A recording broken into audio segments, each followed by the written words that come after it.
नमस्कार दोस्तों। पत्रकारिता की आड़ में नेतागिरी करने वाले मनीष कश्यप का फाइनली सपना पूरा हो चुका है।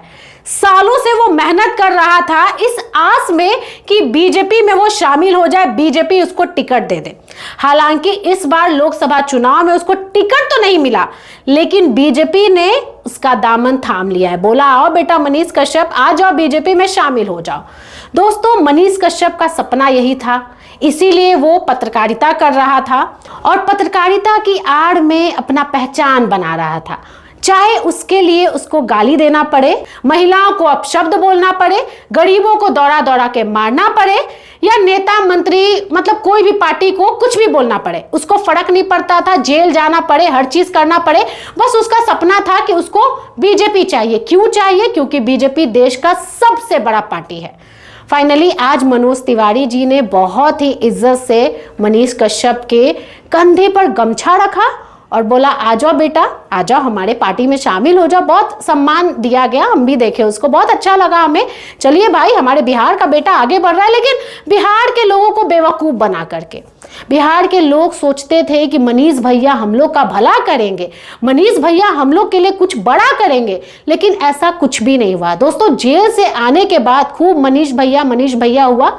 चुनाव का वक्त था, मनीष कश्यप ने सोचा कि बीजेपी हमको टिकट देगी क्योंकि मेरा नाम, मेरा फेम बहुत ज्यादा हाईलाइट हो गया बिहार में, और बिहार के एक अच्छे खासे फेस में मनीष कश्यप आने लगा।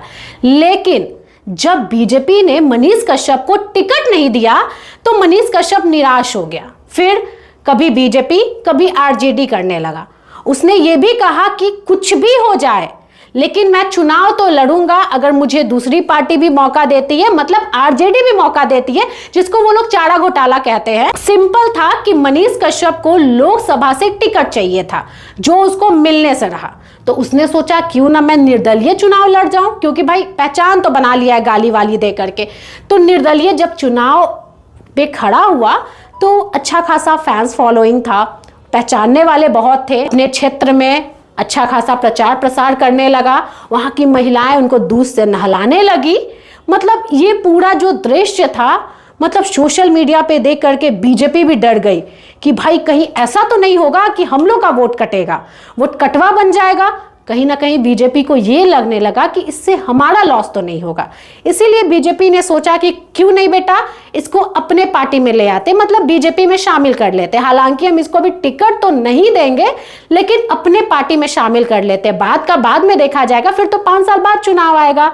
अभी इसको मतलब कहीं ना कहीं इस्तेमाल करते हैं। हालांकि बीजेपी ने ये सोच लिया था कि मनीष कश्यप को इस बार हम मौका तो नहीं देंगे, लेकिन बीजेपी डर गई थी कि कहीं ना कहीं ये वोट कटवा नेता बन सकता है। तो पश्चिमी चंपारण से ये चुनाव लड़ने का सोच रहे थे। लेकिन मनीष कश्यप का हाल अभी बहुत बुरा है। सोशल मीडिया पे गालियों की बौछार है।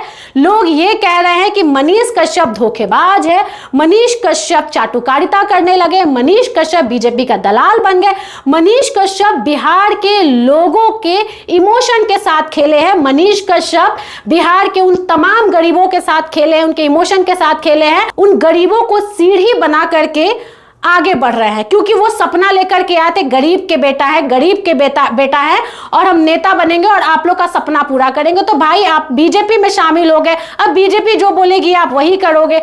लेकिन आज मुझे तकलीफ इस बात की है कि उन तमाम बिहार वासियों के इमोशन के साथ खेला गया है, गरीबों के इमोशन के साथ खेला गया है, उन तमाम कम उम्र के बच्चों के इमोशन के साथ खेला गया है, जो इस उम्मीद में थे कि मनीष भैया उनके लिए कुछ करेंगे। लेकिन मनीष भैया यहाँ पे किसी के लिए कुछ करने नहीं आते। मनीष भैया यहाँ पे बिहार को बदलने नहीं आते, बिहार के युवाओं की किस्मत बदलने नहीं आते, वो अपनी किस्मत बदलने आते।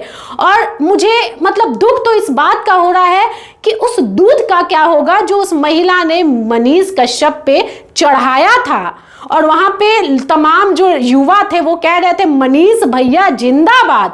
दिल्ली के पार्टी कार्यालय में, बीजेपी के पार्टी कार्यालय में जब मनीष कश्यप को सम्मानित किया गया और उस कमेंट बॉक्स में गई तो बिहार के बहुत लोग दुखी थे और सब लोग यही कह रहे थे कि मनीष भैया को बीजेपी ज्वाइन नहीं करना चाहिए था। अगर उनको बिहार में विकास चाहिए था, विकास करवाना था, तो निर्दलीय ठीक थे, निर्दलीय ठीक थे। अपना मन से या अपने दिमाग से कुछ तो करते, लेकिन उनका सपना बस बीजेपी ज्वाइन करना था, बस किसी पार्टी को ज्वाइन करना था, चाहे वो आरजेडी हो जाए, बीजेपी हो जाए, लोजपा हो जाए, कांग्रेस हो जाए, मतलब कोई भी पार्टी हो, बस पार्टी ज्वाइन करना था। लेकिन मैं एक चीज मैं आप लोगों को और बता दूं कि बिहार में बीजेपी का मतदान बहुत है, बीजेपी के सपोर्टर बहुत है, क्योंकि पिछले लोकसभा चुनाव में 39 सीट जो है बिहार से बीजेपी को मिला था। अब सोचिए 40 सीट में से 39 सीट बीजेपी को मिल गया। अब ऐसे में ये सोचिए कि इस बार बीजेपी को कितना नुकसान होने वाला है। मनीष कश्यप के विरोधी बहुत है, क्योंकि मनीष कश्यप जो है ना बिहार को बहुत बदनाम किया है। बिहार में सिर्फ गाली गलौज करके फेमस हुआ है, देश में गाली गलौज करके फेमस हुआ है। महिलाओं को, मतलब अक्षरा सिंह को एक तरफ नचनिया बोला, दूसरी तरफ बिहार की बेटी बोला, बिहार की शेरनी बोला। मतलब वो जितना बड़ा दोगला है ना, शायद ही कोई होगा।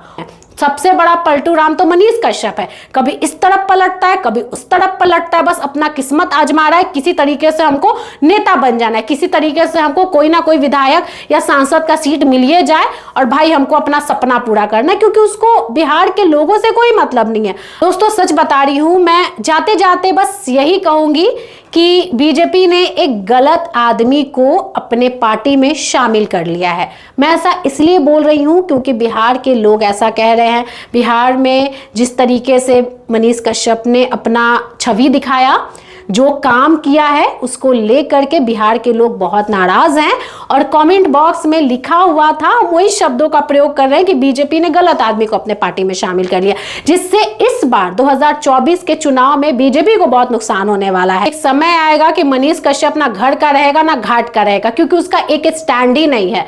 दोस्तों इस पर आपकी क्या राय है, कॉमेंट करके जरूर बताइएगा।